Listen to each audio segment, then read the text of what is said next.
जवान पाक में तो इमरान खान बहुत डिप्रेशन का शिकार है, शदीद डिप्रेशन है इस वक्त को। रात उन्होंने कल जो गुजारी है वो अकेले कमरे में खुद ही तकरीर करते रहे। बुशरा बेगम की मिर्चें खत्म हो गई हैं, सारी जला ली उन्होंने। 13 दिन वेट करो, 13 दिन के अंदर ये सारे लोग जल के भस्म हो जाएंगे। और ये फैसला हो गया कि इमरान खान को आर्मी एक्ट के जरिए अब गिरफ्तार किया जाएगा। मुझे नहीं लगता कि मियां साहब अभी वापस आएंगे, वो इस मूड में नहीं है।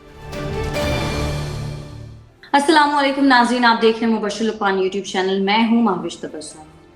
नाज़रीन, इमरान खान साहब के लिए इस वक्त मुश्किलात बहुत ज़्यादा हो चुकी हैं। मुबश्शिर साहब, मैं तो खान साहब के मुस्तकबिल को लेकर बड़ी परेशान हूँ। आप ज़रा थोड़ी सी पेशन गोई करें उनके मुस्तकबिल को लेकर, बुशरा बीबी के मुस्तकबिल को लेकर, और साथ साथ ज़मान पार्क का क्या अहवाल है, शहर इक़्तिदार की कोई मुखबरी दें आज। देखें जी, शहर इक़्तिदार तो इस्लामाबाद है, पूछ आप ज़मान पाक कर रही हैं, लेकिन मैं चले सारों को पूछ रही हूँ। मैं कह रही हूँ शहर इक़्तिदार, ज़मान पार्क, बुशरा बीबी, खान साहब, सब। शहर इक़्तिदार में पहली बात तो ये बताऊं कि वो जो मैंने प्रेस कॉन्फ्रेंस देखी थी ना राना सनाउल्लाह की, मैंने उसको बड़ा सोचा। वक्त गुजरने के साथ साथ मुझे अब उस पर यकीन नहीं हो रहा। अच्छा, वो जो उन्होंने खान साहब के बारे में की थी। जी हाँ, मुझे नहीं सही लगा। उसकी वजह यह है कि उनको चाहिए था कोई एविडेंस देते, उनको चाहिए था कोई नाम देते, उनको चाहिए था कोई शक्ल देते, उनको चाहिए था किसी पे पर्चा काटते। फिर जिनकी बात हुई और उनको पता चल गया तो वो फिर उनके ऊपर कार्रवाई करते ना। कोई हमने वो कार्रवाई नहीं देखी ना सुनी, तो इसलिए मैं कह रहा हूँ कि मेरा उसके ऊपर डाउट है। जहाँ तक लाहौर का ताल्लुक है, ज़मान पाक में तो इमरान खान बहुत डिप्रेशन का शिकार है, शदीद डिप्रेशन है इस वक्त को। और उन्होंने अच्छा, मैं आपको एक्चुअल बात बता रहा हूँ, ये प्लीज़ को मजाक में ना लीजिएगा कि रात उन्होंने कल जो गुजारी है वो अकेले कमरे में खुद ही तकरीर करते रहे। और वो जैसे आदमी एल्यूसेट नहीं कर रहा होता कि मेरे आगे लोग खड़े हैं, क्राउड खड़े हैं, मजमा है और वो तकरीर कर रहा है, तो यानी वो होता रहा। मुझे जब ये पता चला तो मुझे दुख हुआ कि कितने अफसोस की बात है कि एक आदमी जो है उसकी अद्वियात उसको उस लेवल पे ले आए, क्योंकि ये असर तो उन चीज़ों का है ना, और ये नॉर्मल तो नहीं है। नॉर्मल आदमी तो नहीं, एनर्जी भी नहीं होती उसमें। तो अब ये हो रहा है। दूसरी बात यह है कि बुशरा बेगम की मिर्चें ख़त्म हो गई हैं, सारी जला ली उन्होंने। और उनके एक मुलाजिम ने बताया है किसी और को, बाहर गार्ड को, कि 13 दिन वेट करो, 13 दिन के अंदर ये सारे लोग जल के भस्म हो जाएंगे जो हमारी मुर्शद के ऊपर जो ये बात कर रहे हैं किसी भी किस्म की। लेकिन घेरा मुझे उसका नहीं पता जलने का, लेकिन मुझे पता कि उनके ऊपर घेरा तंग हो रहा है। और ये फैसला हो गया कि इमरान खान को आर्मी एक्ट के ज़रिए अब गिरफ्तार किया जाएगा। इमरान खान के भांजे हसन नियाज़ी को भी बड़ी शिद्दत से तलाश किया जा रहा है। हमाद अज़हर और मियाँ अस्तम को बड़ी शिद्दत से तलाश किया जा रहा है। मुराद सईद के मुतल्लिक़ खबर ये आ रही है कि वो शायद अफ़गानिस्तान में जाके छुप गए। अच्छा। और जी, मुराद सईद पाकिस्तान में नहीं है, मुराद सईद गालिबन अफ़गानिस्तान में है। और मैं कोशिश कर रहा हूँ कि उनसे कोई रब्ता हो तो फिर उनसे कंफर्मेशन लेकर मैं बता सकूँ आपको, आइदर वे, और व्यूअर्स को बता सकूँ। पीटीआई जो है, पीटीआई के अंदर आप ये देखें कि लोगों ने कफन मैला होने की ज़रूरत नहीं समझी। वो डब्बू शब्बू जो हैं और भौंकने वाली जो स्पीशीज़ हैं, उन्होंने कल जाके जहांगीर तरीन के इर्द गिर्द डेरे डालनी है कि हम किसी तरह वो और अलीम खान जो पार्टी बना रहे हैं हम उसमें शामिल हो जाएं। तो देखें अब उनकी कोई वैल्यू है कि नहीं है, ये तो आने वाले दिन बताएंगे। सर, खान साहब, फिर वो जो आप कह रहे थे कि जुमाइमा काफ़ी कोशिश कर रही हैं खान साहब को बाहर बुला लें, वो कोशिशें कहाँ तक पहुँची? मेरा ख्याल है कि काफ़ी एडवांस स्टेज पे हैं वो कोशिशें। वो यानी हल्की फुल्की कोशिश नहीं है, और वो लगातार है, और एट डिफरेंट लेवल्स हो रही है वो। और सज़ा भी हो जाएगी इमरान खान को, जेल भी हो जाएगी। लेकिन जेल में जाने के बाद मुझे पता नहीं, ये फीलिंग है कि जुमाइमा जो है कामयाब भी हो सकती है। लेकिन उस सूरत में बुशरा बेगम इधर ही होंगी, फिर आप होंगी, बुशरा बेगम होंगी और खाबर मानिका होंगे। सर, बुशरा बेगम क्या पार्टी सदर तो नहीं बन जाएंगी? उनकी ख्वाहिश तो है कि वो पार्टी की हेड बने, चेयरमैन बने, लेकिन मेरा नहीं ख्याल कि इमरान खान ये करेंगे। उन्होंने हिंट तो कराई थी एक दो लोगों को पहले, लेकिन अब वो शरई पर्दा करती हैं, तो वो तो फिर जाहिर है बाहर आकर ना तो आवाम से बात कर सकती हैं, ना मीडिया टॉक। वो जब उनका दिल करता है उनका पर्दा उतर जाता है, आवाम से बात भी कर लेती है। उन्होंने नदीम मलिक से इंटरव्यू नहीं किया था समा पे, और भी उन्होंने दिए बयान। मैंने उनको देखा हुआ है एक से ज़्यादा दफ़ा, कई दफ़ा। तो मेरा आना जाना तो था ना इमरान के घर में, जब तक हमारी अनबन नहीं हुई थी। तो ऐसा तो नहीं है कि वो बात नहीं करेंगी और वो आप शक्ल नहीं देखेंगे, क्यों नहीं होगा, सब कुछ होगा। आप वक्त आने दें, फिर आप देखिएगा। सर, सदर साहब ने तो अदालती इस्लाहात बिल पर दस्तखत करके खान साहब के पाँवों के नीचे से ज़मीन निकाल दी। इवन चीफ जस्टिस साहब बहुत सरप्राइज हुए हैं कि ये तो सीढ़ी ही खींच ली है उन्होंने। सर, इस पर आप क्या कहेंगे? आप देखें, चीफ जस्टिस साहब चाह रहे हैं, मेरा ख्याल है कि वो लार्जर बेंच बुलाएं 8 बंदों का और वो इसको कल अदम कर दें, लेकिन अब ये होगा नहीं। उनके पार्लियामेंट से आया है, प्रेसिडेंट ने साइन कर दिया है, पूरी दुनिया देख रही है, तो आइन को रीराइट नहीं किया जा सकता। और अब जो है वो सुप्रीम कोर्ट के पास ये भी एक्सक्यूज़ नहीं होगी कि जी सदर ने तो साइन नहीं किया था तो आप कैसे ले आए, तो ये इम्प्लीमेंट नहीं होगा। तो ये काफ़ी मुश्किल है, लेकिन आने वाले दिनों में आपको सुप्रीम कोर्ट के अंदर लड़ाई बड़ी शिद्दत से नज़र आएगी। ना सिर्फ सुप्रीम कोर्ट के अंदर, बल्कि हुकूमत और सुप्रीम कोर्ट के दरमियान भी आपको लड़ाई बड़ी शिद्दत से नजर आएगी। सही।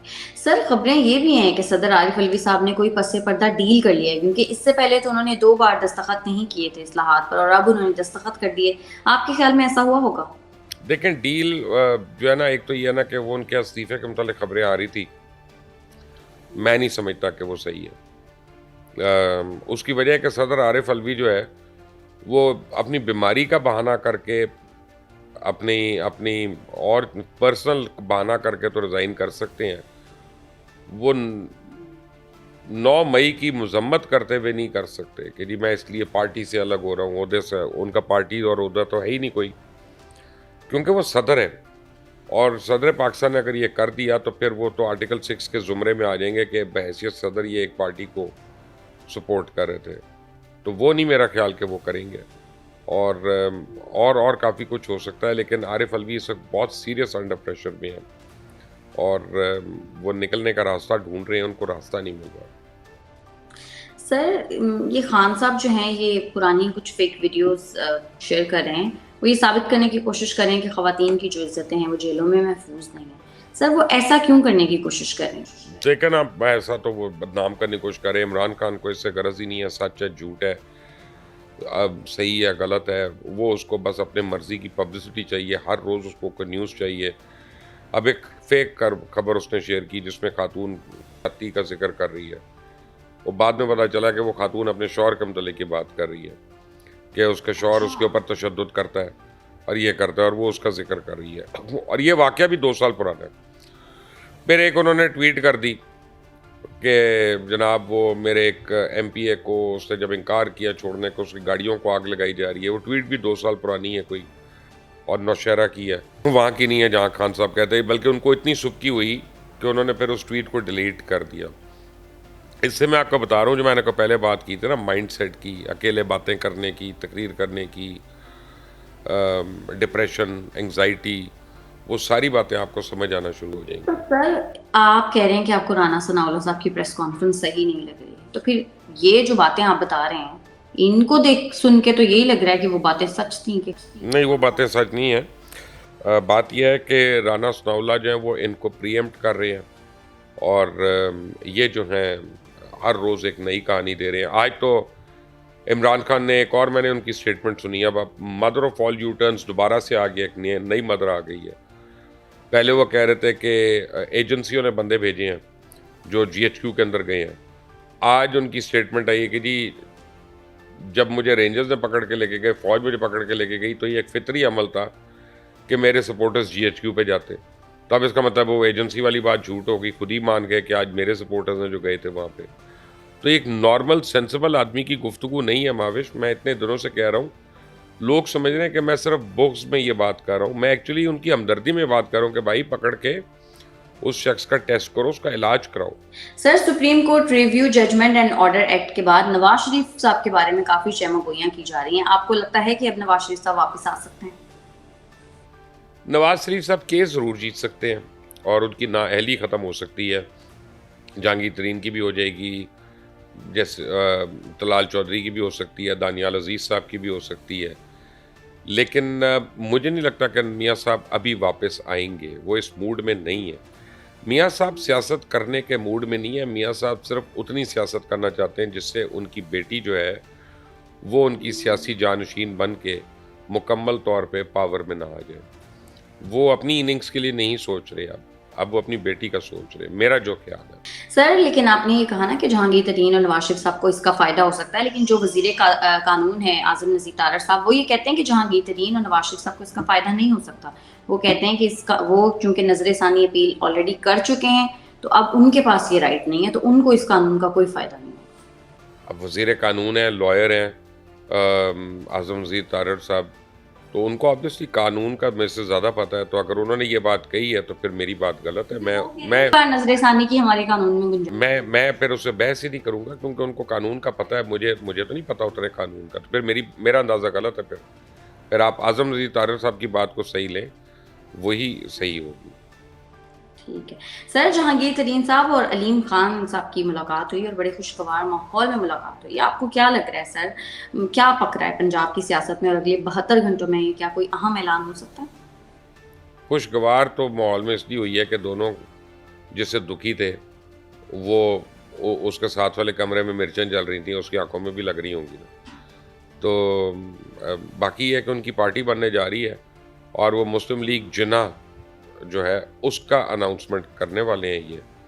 और जिन्ना लीग जो है, आप समझे, जिसका हमने बड़ी पहले जिक्र किया था यहाँ पे, आप ही के साथ किया था, वो अब बाकायदा मार्ज वजूद में आ रही है। अलीम खान ने बुलाया था जहांगीर को अपने घर और नई पार्टी बनाने के हवाले से मुशावरत भी हुई उनकी। अब जहांगीर तरीन का साउथ पंजाब में बड़ा सरसूख है, अलीम खान का सेंट्रल पंजाब में है। तो इन लोगों का ख्याल है कि पीटीआई जो है वो उसके पास कैंडिडेट नहीं होंगे और पीएमएलएन जो है वो आउट ऑफ फेवर है वोटर्स से। तो एक तीसरी कुव्वत जो है, जो इनकी कुव्वत हो सकती है, तो उसको पंजाब में बड़ी स्ट्रेंथ मिल सकती है। तो सर ये वैसे जहांगीर तरीन साहब की पार्टी में ज़्यादातर तो तहरीक इंसाफ वाले ही होंगे जो छोड़ के गए हैं। जी हाँ। सर बरतानवी आर्मी चीफ भी 5 रोज के लिए पाकिस्तान के दौरे पर आ रहे हैं। आपके ख्याल में ये दौरा कितना अहम होगा? कहीं बरतानवी आर्मी चीफ जो है वो खान साहब को लेने तो नहीं आ रहे? अब मुझे नहीं पता कि आर्मी चीफ जो है वो 5-5 दिन के लिए कभी पहले आए हैं कि नहीं आए, मुझे इसका पता नहीं है। लेकिन मेरा ख्याल है कि अनप्रेसिडेंटेड है इतना लंबा दौरा एक आर्मी चीफ का पाकिस्तान के अंदर। तो वाइड रेंजिंग टॉक्स हो सकती हैं, दिफाई मुआहदे भी हो सकते हैं और काफ़ी कुछ हो सकता है, तो जिनके ऊपर डिस्कशंस भी होनी हो और फिर अमली जामा भी पहनाया जाना हो। और दूसरी बात, जहाँ तक वो इमरान खान की बात है, तो मैंने तो आपको ये कहा था कि अगले 1 हफ्ते में अगर कोई भी फॉरेन डिप्लोमेट या फॉरेनर जो है वो सदर को या आर्मी चीफ को मिलता है तो उसके ऊपर नज़र रखें, वो कहीं ना कहीं पसे पर्दा ये बात होगी। तो वो मैं डॉट्स को कनेक्ट कर रहा हूँ, मेरे पास इस हवाले से खबर नहीं है अभी कोई, मैं कोशिश करूँगा पता करने की। सही। सर इसहाक डार साहब क्यों इतने गुस्से में हैं? अगर आईएमएफ के साथ मामला नहीं तय पा रहे तो बता दें, वो सहाफियों पर क्यों गुस्सा निकाल रहे हैं? वो क्या कहते हैं, खसियानी बिल्ली खंबा नोचे। इसहाक डार साहब अब नाराज़ हो रहे हैं, जबकि इसहाक डार साहब ने पहले कहा था हम बिल्कुल करीब, हम साइन कर रहे हैं आईएमएफ से डील। फिर उनका अगले हफ्ते साइन हो जाएगी, फिर अगले महीने हो जाएगी, फिर ये 6 महीने पुरानी बात हो गई अब ये भी। फिर उन्होंने पहले कहा था आने से पहले कि मैं आऊँगा तो डॉलर इतनी नीचे हो जाएगा। फिर उन्होंने कहा था मुझे पता है आईएमएफ से डील कैसे करनी है, मैं उन लोगों की आंखों में आंखें डाल के बात कर सकता हूँ। वो सारी बातें गलत साबित हो गई हैं। तो अब वो अगर सहाफ़ी ने उनसे पूछ ही दिया 2 टोक सवाल, तो उन्होंने भिन बना के कह दिया हाँ जी पाकिस्तान डिफ़ॉल्ट हो गया, आपका जो दिल करता है आप वो लिख लें। तो एक लिहाज से तो डिफ़ॉल्ट है ना कि श्रीलंका जो है उसकी आप अभी भी उसकी करेंसी देखें, वो डिफ़ॉल्ट के बाद बेहतर होना शुरू हो गई है, हमसे बेहतर है। अफ़गानिस्तान जो इतने साल जंगों में रहा, जहाँ पे खाने को नहीं है, उनकी करेंसी हमसे ज़्यादा स्ट्रॉन्ग है। तो अब डार साहब बताएं ना कि हमें कौन सी ऐसी बीमारी लगी हुई है जो ठीक नहीं हो सकती, या क्या इसमें बिन बनाने की तो ज़रूरत नहीं है, गुस्से में आने की ज़रूरत तो नहीं है। सही बात है सर, अवाम क्या करें? अवाम तो बेचारे महंगाई में पिस रहे हैं। जवाब बड़ा लंबा है सर। अवाम क्या रोजा रखें सर? रोजे रखें नहीं, शॉर्ट मैं तो ये कहूँगा रोज़े तो ज़रूर रखें, जिसको मौका मिलता है अल्लाह ताला यानी वो देता है, उसको तौफीक देता है। लेकिन दी इम्पोर्टेंट थिंग इज़ कि अवाम भी ये झूठे लीडरों के पीछे मरना छोड़ देना, जाली लीडरों के नीचे। ठीक है मुबश्शिर साहब, बहुत शुक्रिया आपका आज के प्रोग्राम के लिए। नाज़रीन, आज के प्रोग्राम से इतना ही। अगर आपको हमारी वीडियो पसंद आती है तो चैनल को कर दे लाइक, सब्सक्राइब और शेयर, और अपनी कीमती राय से हमें ज़रूर आगाह कीजिएगा। हमें इजाज़त दें। अल्लाह।